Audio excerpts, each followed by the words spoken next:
Bonjour, ravi de vous retrouver dans notre petit rendez-vous mensuel pour vous présenter le ciel du mois de mars 2018 calculé pour 0 heure comme vous le voyez ici, indiqué ici. Alors, comme d'habitude, je vais vous présenter très rapidement l'état du ciel pour le 1er mars, bien sûr. Nous avons un soleil qui est à 10 degrés du Poisson, tout à côté un Neptune à 13 degrés 48. Dans le signe des Poissons, nous avons donc une conjonction Soleil-Neptune. Un peu plus loin, Mercure est en Poisson à 20 degrés. Vénus tout à côté à 22 degrés, conjonction Mercure-Vénus. Puis Uranus à 25 degrés 55 du signe des Béliers. La Lune à 26 degrés du Lion, Jupiter 23 du Scorpion, Mars 20 degrés du Sagittaire, Saturne 7 degrés du Capricorne et enfin Pluton à 20 degrés du Capricorne. Voici l'état du ciel pour le 1er mars. Alors évidemment, ce qui nous saute aux yeux immédiatement, c'est l'occupation du signe des Poissons puisque nous avons Soleil, Neptune, Mercure, Vénus, un beau quatuor, si j'ose dire, dans le signe des Poissons. Alors, ça, je dirais, donne plus d'amplification aux valeurs de Neptune. Neptune qui est ici, hein, c'est ce petit trident, le fameux trident du dieu Poséidon, le dieu de l'océan, l'ébranleur de la terre, comme l'appelait Homère. Donc, nous avons ce Neptune-là qui est, je dirais, activé par le Soleil, Mercure et Vénus. Voilà. Alors, c'est plutôt un climat, on va dire, plutôt doux, Neptune. Hein. C'est pas une planète, je dirais, belliqueuse, bien que, au vu de ce que je vous ai dit à l'instant, Poséidon est un dieu aussi qui peut se mettre en colère.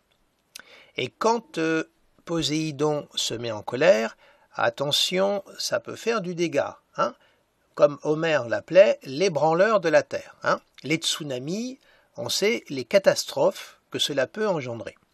Là, j'entends à la fois sur un plan purement, je dirais, écologique, hein, mais même sur un plan symbolique. Bon. Donc, Neptune, il est toujours, en fin de compte, à double tranchant. C'est un petit peu, vous savez, c'est comme l'océan. Hein.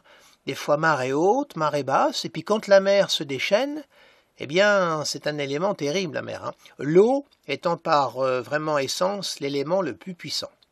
L'eau s'infiltre partout, prend toutes les formes, et l'eau a raison du feu. Donc, rien ne résiste à l'eau, en fait. Hein. Alors, actuellement, nous sommes dans ce climat neptunien qui brasse évidemment des émotions, beaucoup d'affect. Alors, il y a quelque chose aussi où la sensibilité va se trouver exacerbée, car nous avons un Jupiter du Scorpion, signe d'eau, qui fait un trigone à une conjonction Mercure-Vénus. Donc, les sentiments, Vénus tout de même, la pensée, l'intellect, sont stimulés, amplifiés, exacerbés par un Jupiter du Scorpion. C'est-à-dire que le signe du Scorpion est un signe d'eau, mais il y a deux planètes détonnantes qui le gouvernent, à savoir Pluton et Mars. Or, Mars est dans le signe du Sagittaire, là, et Pluton dans le signe du Capricorne. Pluton est ici, pardonnez-moi, dans le signe du Capricorne, et nous voyons qu'il y a un sextile, Jupiter-Pluton. Autre sextile, Pluton à Mercure-Vénus, le tout relié par un trigone. Nous avons donc une conjugaison. Ces quatre planètes établissent une relation entre elles. Et que notons-nous actuellement? Hein, vous savez que je suis toujours très pragmatique, j'essaye toujours de coller au terrain parce que c'est la meilleure façon aussi d'illustrer les choses. Ben actuellement, nous voyons ce qui se passe avec le mouvement qui est en train de prendre corps à la SNCF. La réforme que le gouvernement veut apporter est la réaction à la fois du personnel de la SNCF et des organisations syndicales. Et s'il y a bien une planète et, je dirais, des configurations qui marquent les valeurs dites d'opposition, les valeurs plutôt de gauche, c'est bien Neptune. Hein, voilà. Et en plus, nous avons actuellement un ciel qui est vraiment partagé en deux, j'oserais dire, parce que nous avons à la fois ces valeurs neptuniennes, qui sont des valeurs de rassemblement, Neptune, c'est nous sommes. Par opposition à Uranus qui est plutôt je suis. C'est-à-dire Uranus, c'est du singulier, Neptune, c'est du pluriel. Or, qu'est-ce que nous voyons dans le ciel actuellement? Nous voyons que Mars, qui marque l'action, le combat, la guerre, est au carré de la conjonction Vénus-Mercure du Poisson et en harmonique, en trigone avec Uranus. Une harmonique Uranus-Mars s'alimentant dans des signes de feu, c'est quand même la signification de quelque chose d'incisif, de contestataire et de violent. C'est la foudre. Uranus, Mars, c'est l'acier, c'est la guerre. Les deux sont reliés. Je n'englobe pas la Lune parce que la Lune va très très vite et d'ici quelques heures, elle va rentrer dans le signe de la Vierge. D'ailleurs, on va regarder après parce que le 2 mars, nous allons avoir la pleine Lune qui va se faire dans l'axe Poisson-Vierge. Donc je n'inclus pas la Lune dans mon raisonnement parce qu'elle va trop vite. Là, présentement, nous avons quand même ce ciel, sans oublier que nous avons encore, tout de même, un carré, c'est vrai, assez lointain parce que ce sont des planètes lentes, mais quand même Uranus-Pluton. Donc vous voyez, nous avons un ciel qui est très nettement partagé et qui, quelque part, symbolise bien, par rapport à ce qu'on pourrait appeler la synchronicité, le climat dans lequel nous baignons actuellement. Les valeurs, je dirais, les valeurs contestataires, syndicales, des poissons, car après tout, écoutez, Neptune, c'est ce qui nous relie, c'est le nous sommes. Neptune ne divise pas, il rassemble. Excusez-moi de coller à une symbolique que vous allez peut-être trouver très basique, peut-être grossière, mais les chemins de fer, c'est ce qui nous relie partout en France, n'est-ce pas? C'est ce qui nous permet d'aller à un point à un autre, de nous rencontrer s'il y a lieu. C'est ce qui nous relie, quelque part. Bon.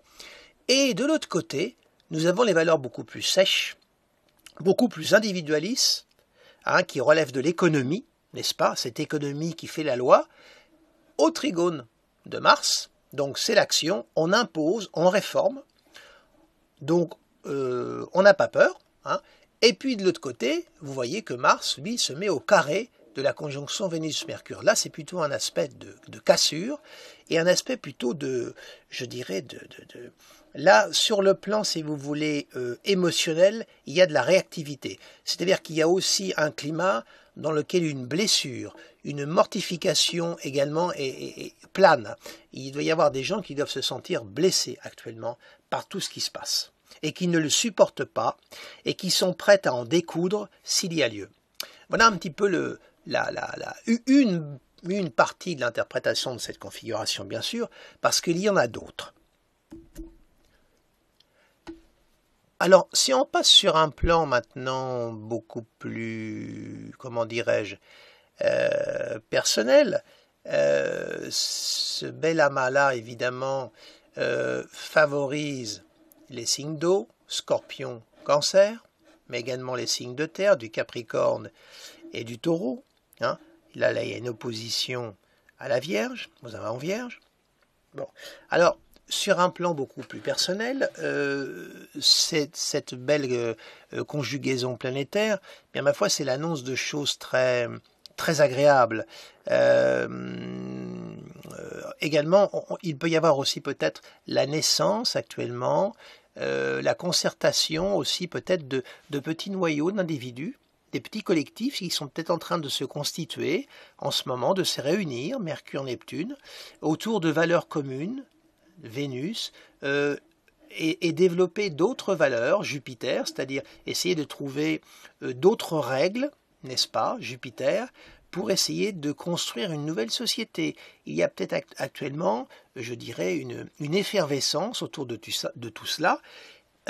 Comme ça se passe en Poisson, c'est très discret, c'est à tonalité plutôt silencieuse, subtile, mais il y a peut-être là une prise de conscience qui est en train aussi de se faire par rapport, vous voyez, à cet aspect qui est très très tendu, très directif, Uranus-Mars en signe de feu, qui vient, je dirais, heurter Mars au carré d'une conjonction Vénus-Mercure qui est plutôt douce, qui vient heurter ce désir de communion, ce désir du foutez-nous la paix, et laissez-nous vivre en paix, Voilà, il y a quelque chose qui se heurte. Alors là, il y a peut-être une prise de conscience qui est en train de se faire. Je dirais l'aspect constructif, positif de ce transit-là.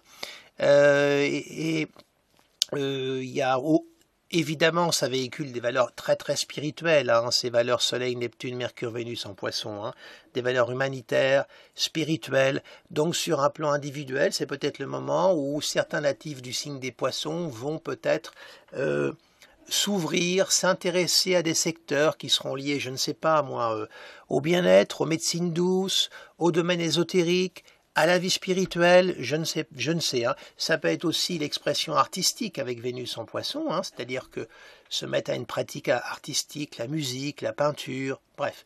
Il y a quelque chose qui est en train d'éclore et qui relève du domaine du sensible, qui relève du domaine des émotions. Évidemment, ça résonne pour les natifs du Scorpion et les natifs du Cancer. Voilà, donc c'est plutôt dans l'ensemble, un ciel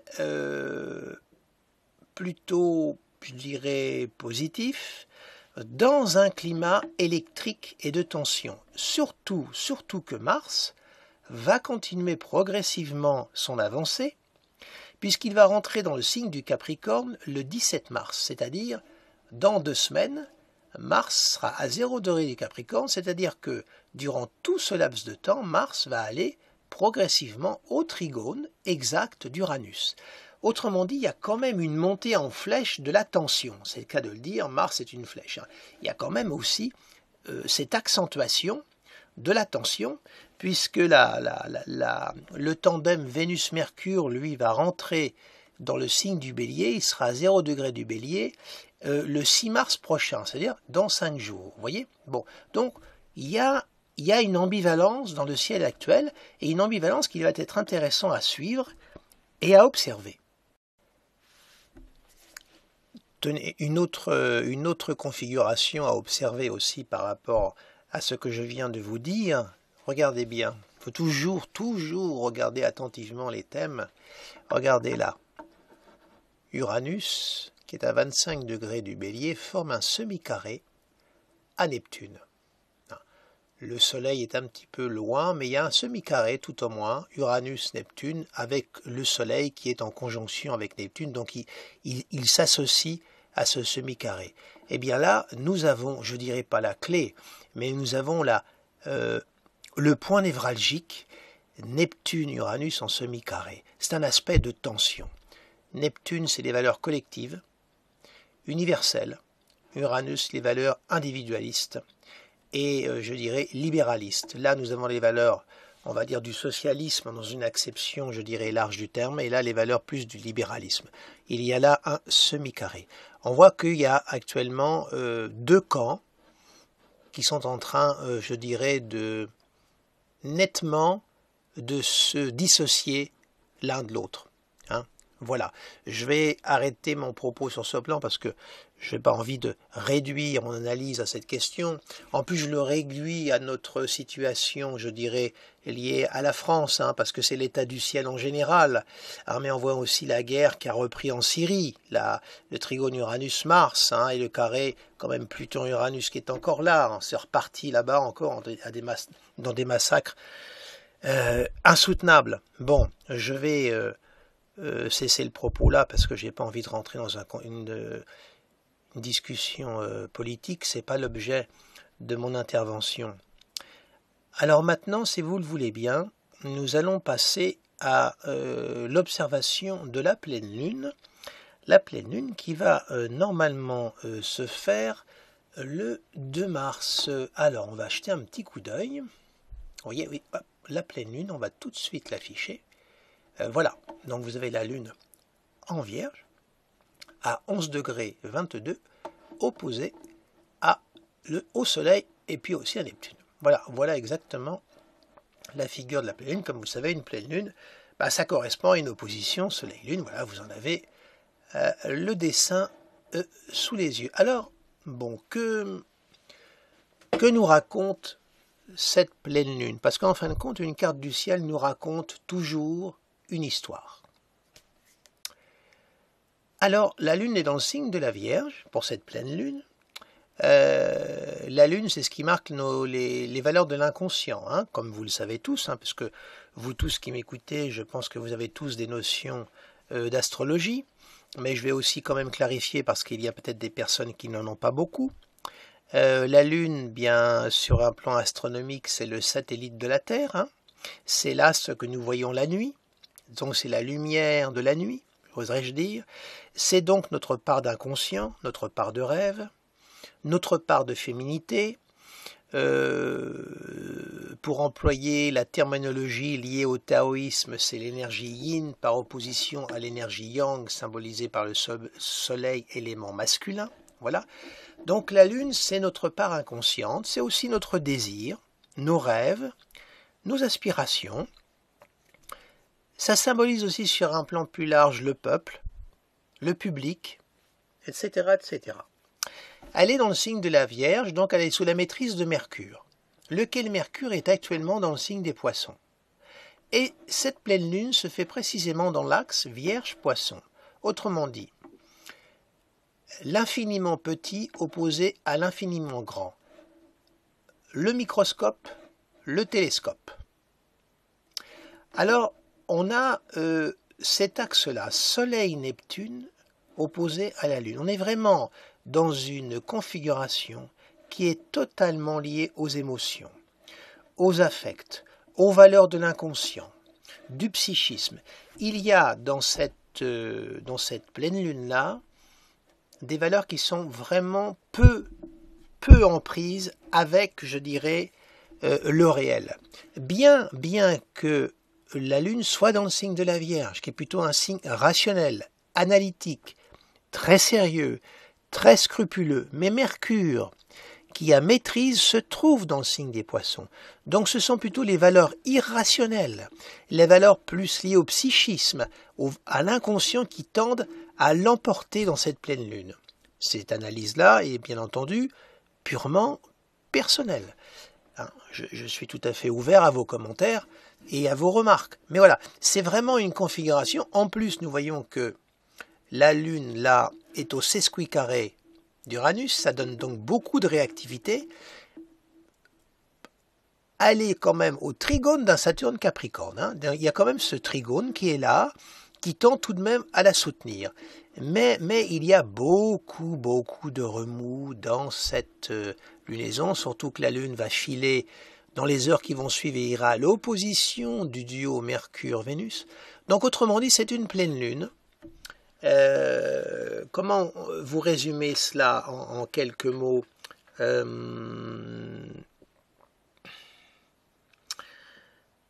S'y opposent évidemment des valeurs rationnelles, comme je vous l'ai dit, pragmatiques,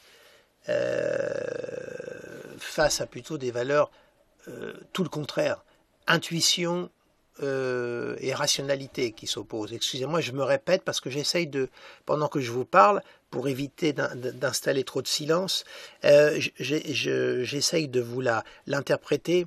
Autrement dit, c'est une pleine lune où on peut effectivement arriver quand même à harmoniser des valeurs qui vont être des valeurs très humaines, très symboliques, peut-être irrationnelles, à des valeurs beaucoup plus rationnelles, parce que la voie de résolution de cette opposition n'est autre que Saturne. Saturne, c'est quand même l'équilibre, c'est la structure, c'est la rigueur, c'est le sérieux. Autrement dit, cette pleine lune-là, qui apparemment apparaît très opposée, très fluctuante, a quand même un point de résolution par le Capricorne. C'est-à-dire que des valeurs qui peuvent sembler antinomiques, inconciliables, on peut parvenir quand même à leur trouver une cohérence et un point de rassemblement. La lune poisson aussi, c'est le besoin de servir aussi, hein, c'est le besoin d'apporter un service à des personnes qui sont dans la nécessité, hein, c'est l'abandon, c'est le don de soi, la lune en Vierge. Hein. Opposé à Soleil-Neptune, ça renforce les valeurs humaines. Donc nous avons là une pleine lune qui est très en rapport avec l'humain, avec ses fragilités, lune en Poisson, et aussi toute sa richesse et son monde intérieur. Donc c'est une pleine lune qui est très fertile, c'est-à-dire que pour par exemple les créateurs, les écrivains, les gens qui sont en train d'élaborer un projet. C'est une pleine lune qui va être très très riche. Alors évidemment, elle touche, alors là, elle va toucher les signes de terre, pas le trigone. Elle va toucher les signes d'eau, parce que ça va jouer aussi par sextile. Hein. La lune de la Vierge en signe de terre fait sextile au Cancer, sextile au Scorpion. Ensuite, il y a le trigone, et puis vous avez aussi Soleil-Neptune qui refait sextile au signe de terre. Autrement dit, ça, là aussi, ça communique bien, ça fertilise, ça se structure. Hein. Alors,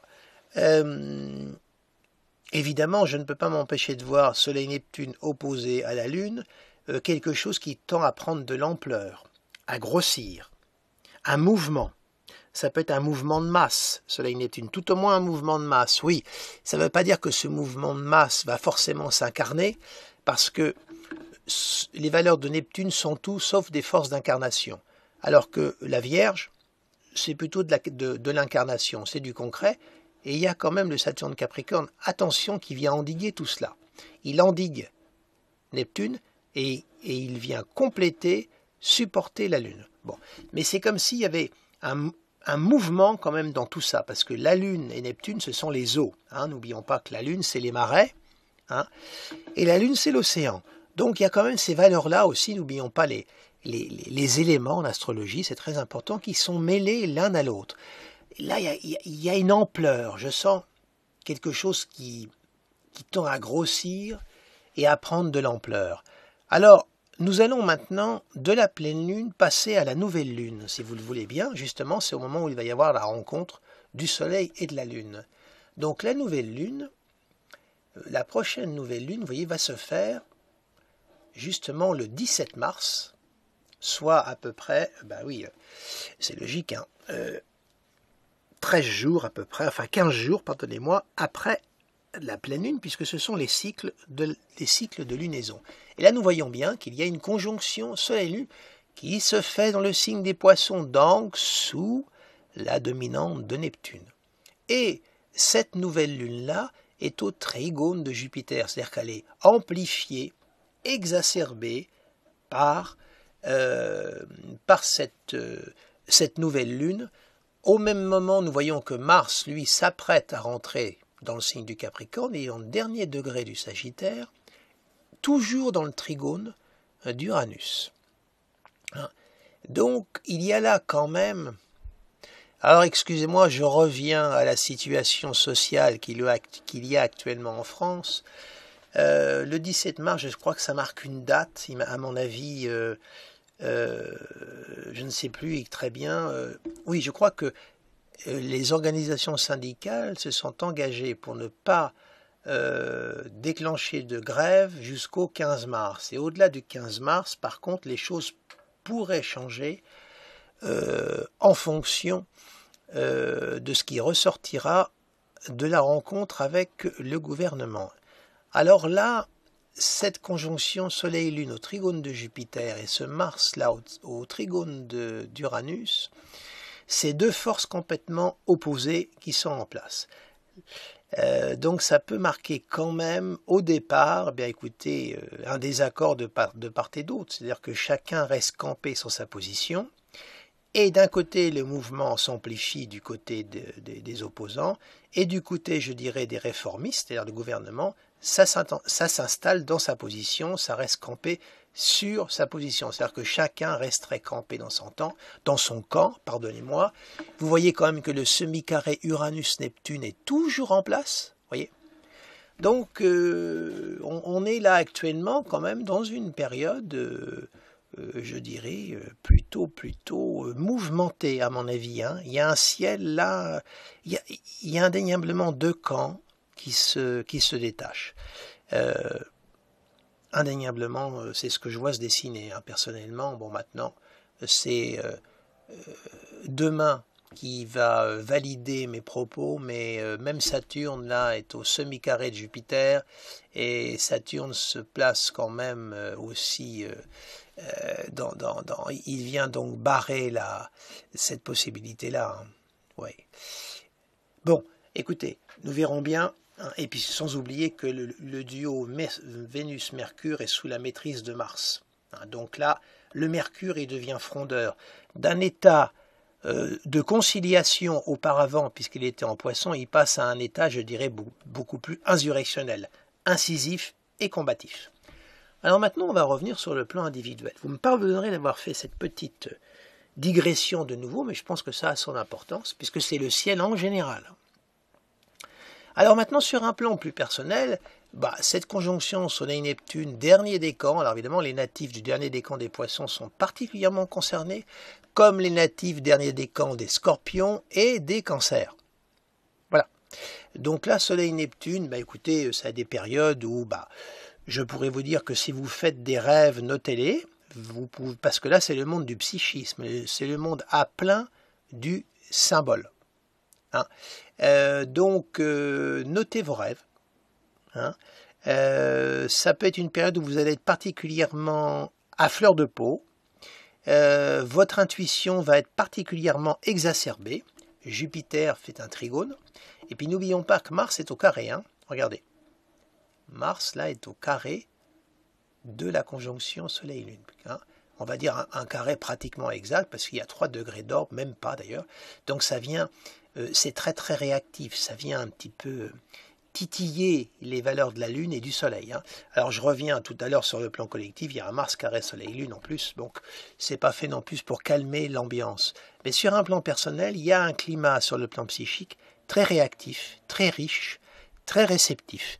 Donc c'est une période aussi où vous pouvez avoir des perceptions, des intuitions.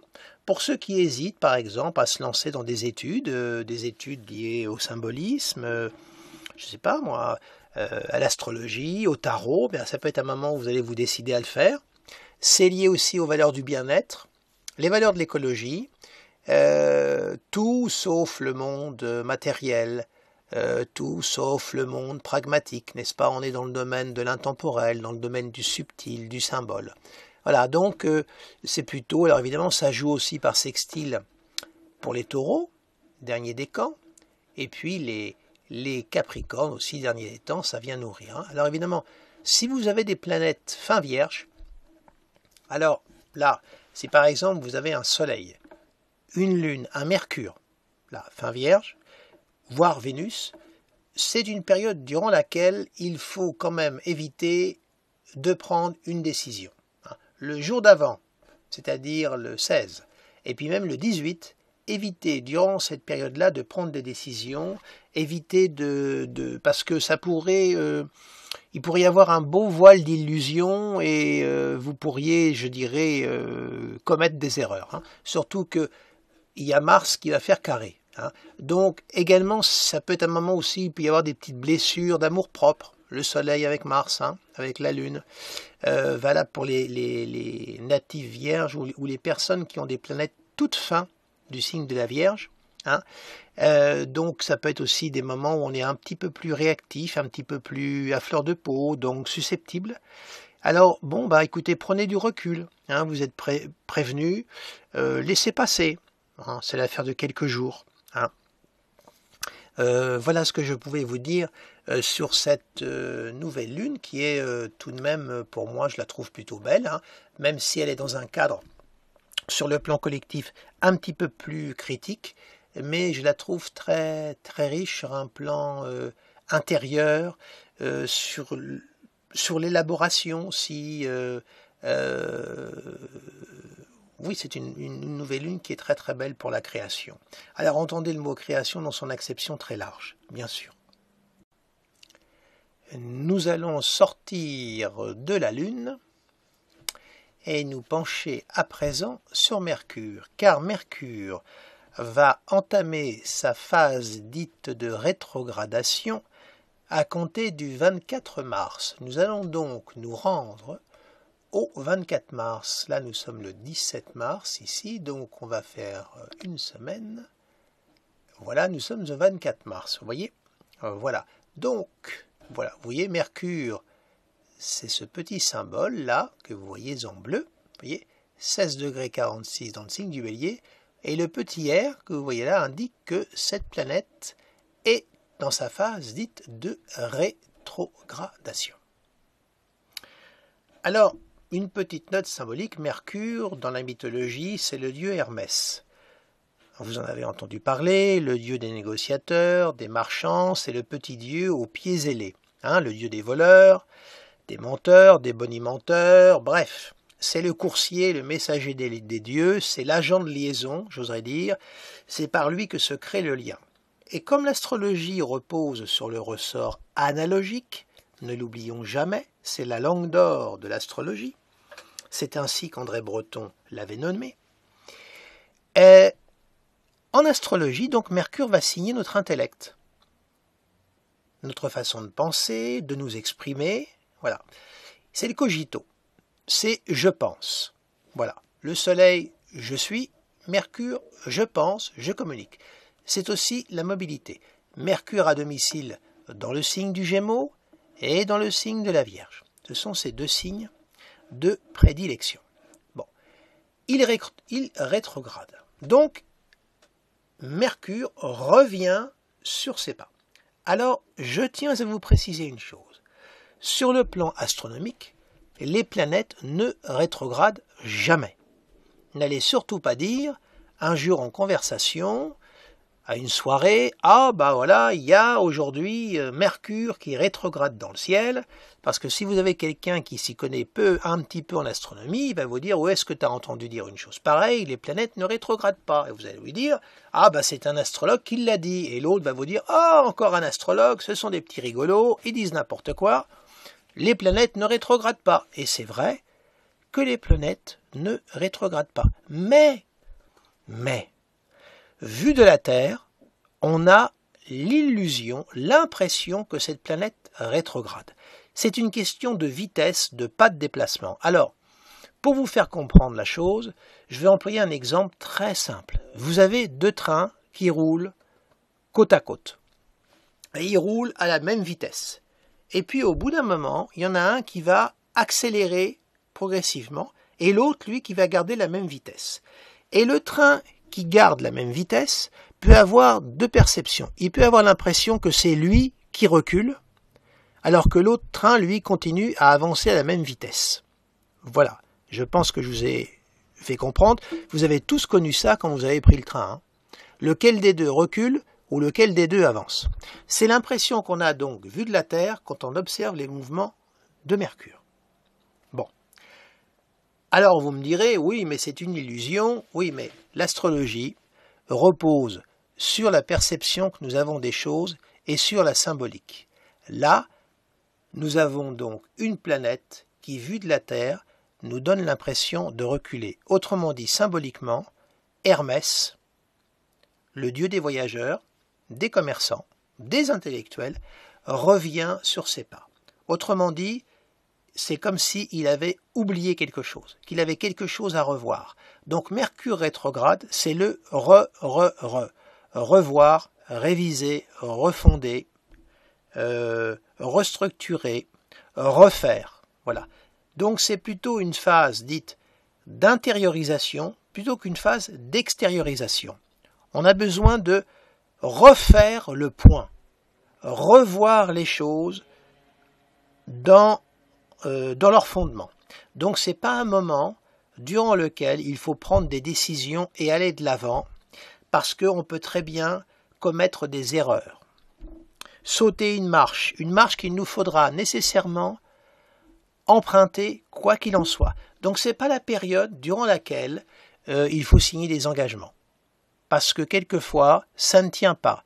Les clauses ont été mal lues. Il y a quelque chose qui n'a pas été vu, parce que c'est un moment où chacun est sur son compte à soi. Chacun est plutôt à sa propre écoute qu'à l'écoute de l'autre.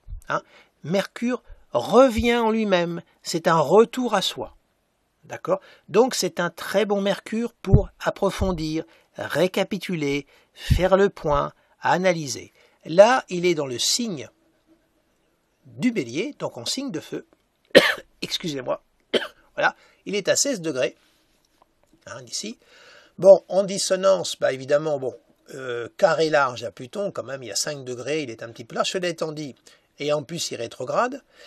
Bon, il va revenir quand même progressivement, comme il rétrograde, il revient sur ses pas, il rétrograde.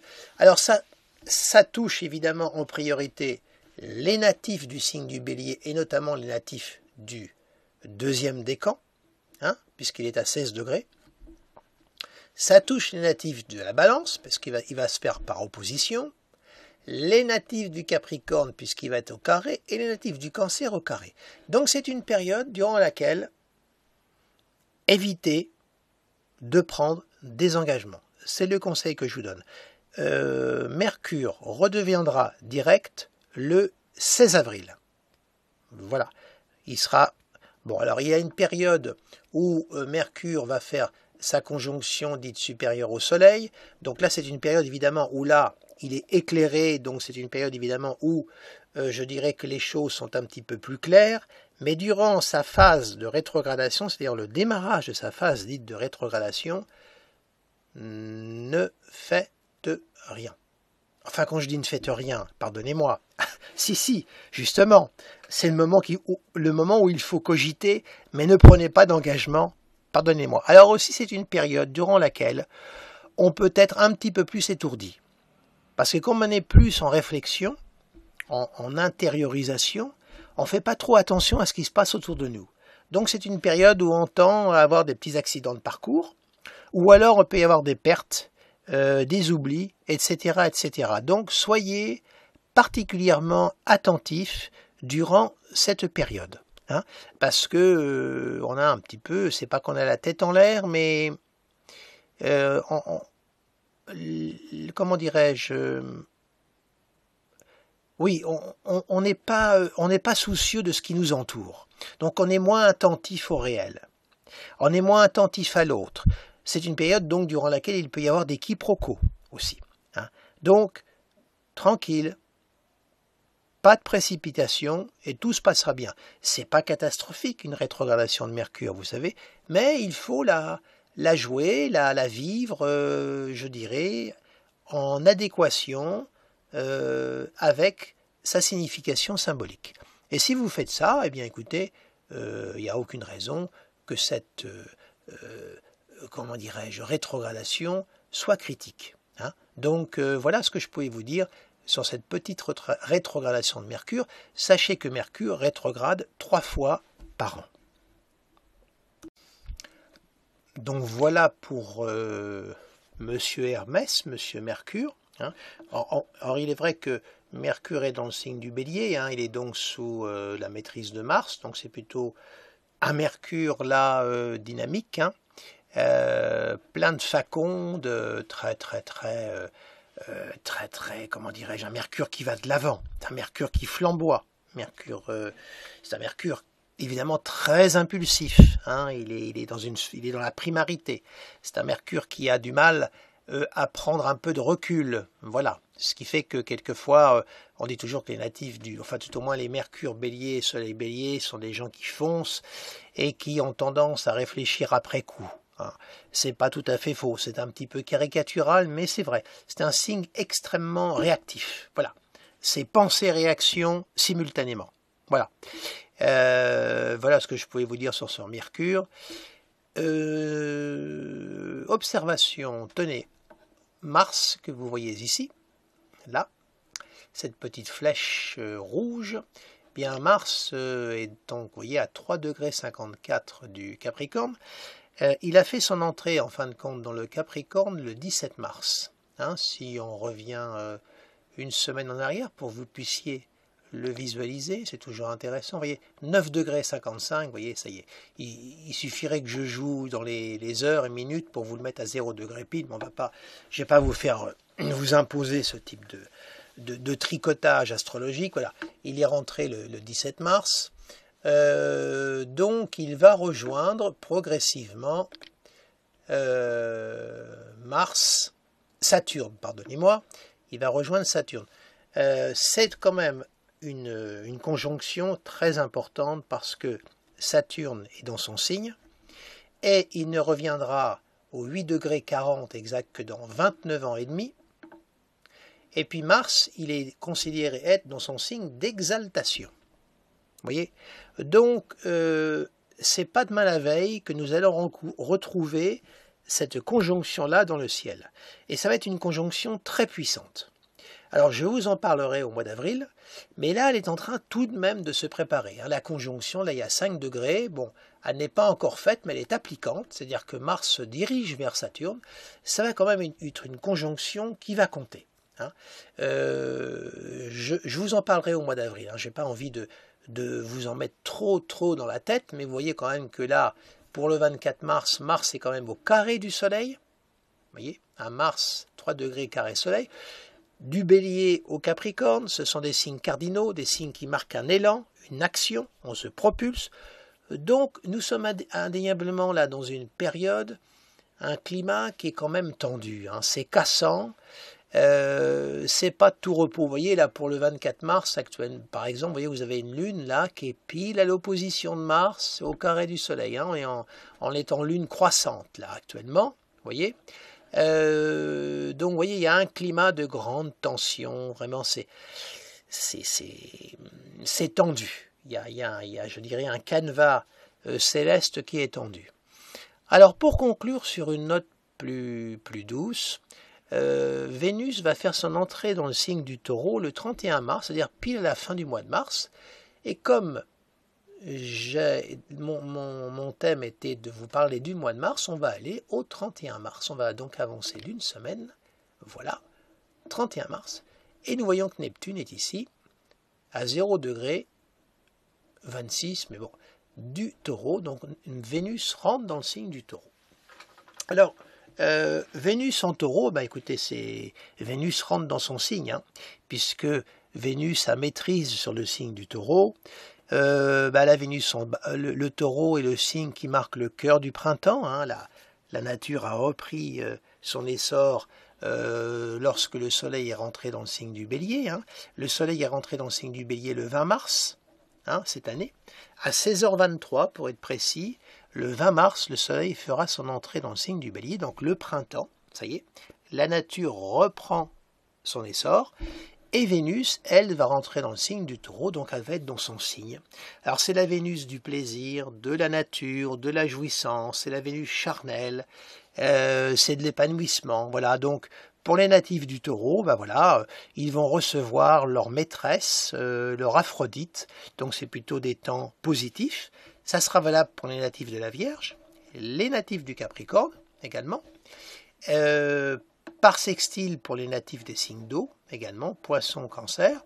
Opposé au Scorpion, mais une opposition Vénus n'est jamais bien méchante. Au contraire, ça peut même réveiller des instincts, réveiller des désirs. Là où on est un petit peu hésitant, ma foi, on peut franchir le pas. Donc c'est plutôt Vénus, c'est toujours une planète de douceur. Donc voilà la petite note positive pour finir cette présentation vidéo du mois de mars. Bon, je ne me suis pas appesanti, vous l'avez remarqué sur le Jupiter Scorpion parce que je vous en ai déjà beaucoup parlé. Il est dans sa phase de rétrogradation, lui aussi c'est pareil, ça ne rétrograde pas, retenez la leçon, il revient progressivement sur ses pas. Là aussi, le Saturne Capricorne, je ne vous en ai pas parlé parce que je vous en ai parlé déjà. Vous voyez déjà 31 mars, on a un Mars à 7 degrés 48 du Capricorne et un Saturne à 8. Déjà la conjonction est en pleine formation, toujours dans l'orbe du carré au Soleil, et même la Lune est toujours présente. Voilà, donc je vous parlerai de tout ça le mois prochain. J'espère avoir été à peu près clair, parce que comme je vous le dis toujours, c'est une improvisation. Je ne prépare rien par écrit, parce que si je l'écris, je publierai par écrit, tout simplement. Mais je sais que, d'après les informations que j'ai recueillies, les textes trop longs, vous n'avez pas toujours le temps de les lire, etc., etc. Donc c'est pour ça que j'opte pour les modules vidéo.